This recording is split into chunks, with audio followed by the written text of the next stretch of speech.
que quelqu'un peut venir me chercher? Je commence à avoir un petit peu le vertige, moi. Pas sûr que c'était une bonne idée de faire de l'acrobranche ici. Y'a quelqu'un? Bon, peut-être que si vous mettiez un like, j'aurais plus de force pour tenir, hein? Et vous abonner aussi. Merci. J'ai voulu faire comme ces Chinois qui avancent sur un parcours d'acrobranche au sommet d'une tour de télévision. Cette tour est l'une des plus grandes tours du pays. Son sommet culmine à 600 mètres de haut. Munis d'un casque et d'un harnais, les plus courageux peuvent trouver ici de quoi pimenter leur journée. À condition de ne pas avoir le vertige. Le plus haut parcours se termine à près de 300 mètres du sol. Nos 3 mots du jour, eux, n'ont peur de rien.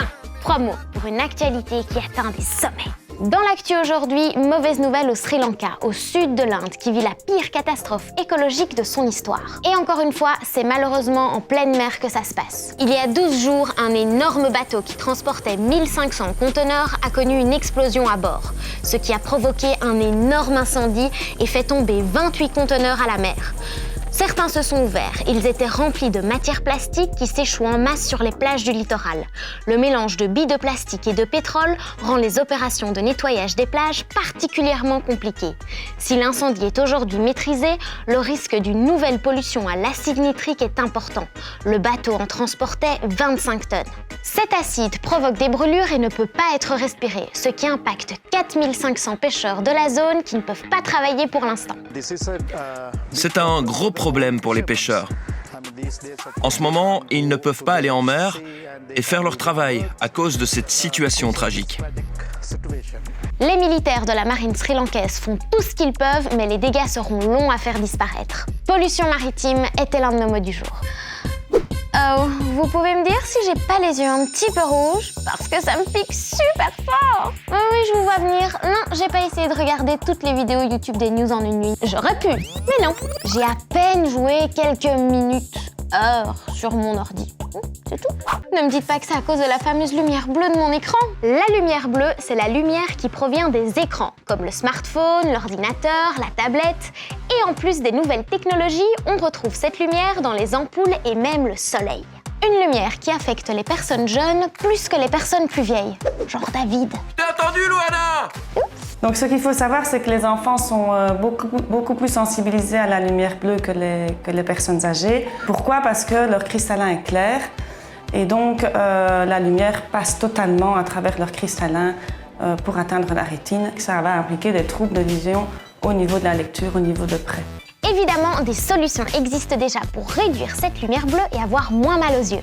La première chose à faire, c'est de diminuer le temps passé sur les écrans. Ensuite, sur certains smartphones, vous pouvez activer un filtre sur tout l'écran et donc apaiser vos yeux. Et la troisième possibilité, ce sont des lunettes avec un filtre anti-lumière bleue. Ce filtre, c'est un peu comme une lunette de soleil qui filtrerait toutes les couleurs. Le bleu va être absorbé et on aura supprimé le pic nocif de cette lumière LED essentiellement.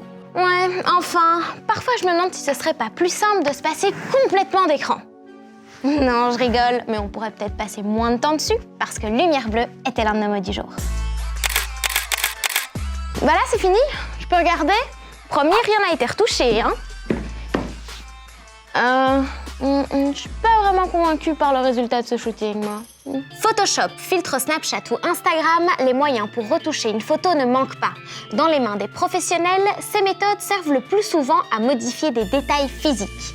Aux États-Unis, un collège a retouché les photos de classe de certaines filles pour dissimuler leur poitrine.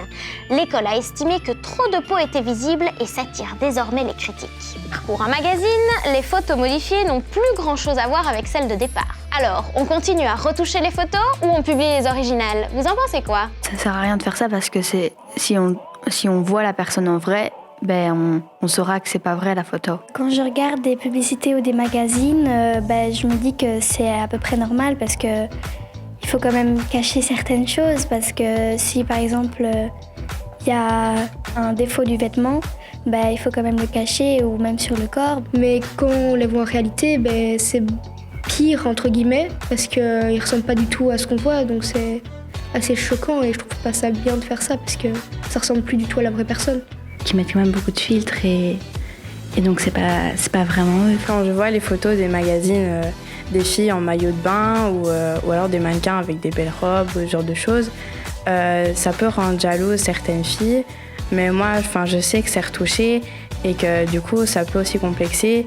Mais je trouve que chacun a son corps et qu'il ne faut pas forcément trouver et jalouser des filles. Merci aux élèves de l'école communale de Courrières pour vos avis sur les retouches photos qui étaient l'un des mots du jour. Allô Raoul? Oui, allez faire une balade? Non, écoute, j'ai vu la story de ta dernière promenade, ça m'a pas trop vendu du rêve, hein. Mais enfin, Louana, c'est parce que tu n'es pas une adepte de l'aventure. J'ai choisi des chaussures exprès glissantes pour pouvoir me ramasser un petit peu et surtout faire de chouettes glissades. C'était pas de la rando, hein, loin de là. Comme tu es, toi, Louana.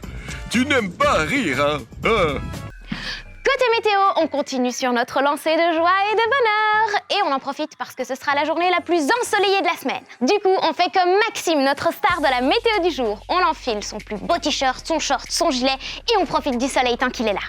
Et on n'oublie pas Katia, notre star de tous les jours qui fête son anniversaire aujourd'hui. Joyeux anniversaire, Katia. C'est déjà la fin de cette vidéo, j'espère qu'elle vous a plu. N'hésitez pas à nous laisser un petit commentaire en nous disant ce qui vous a le plus intéressé et à partager la vidéo avec vos amis. Nous on se retrouve demain, même heure, même chaîne. Ciao!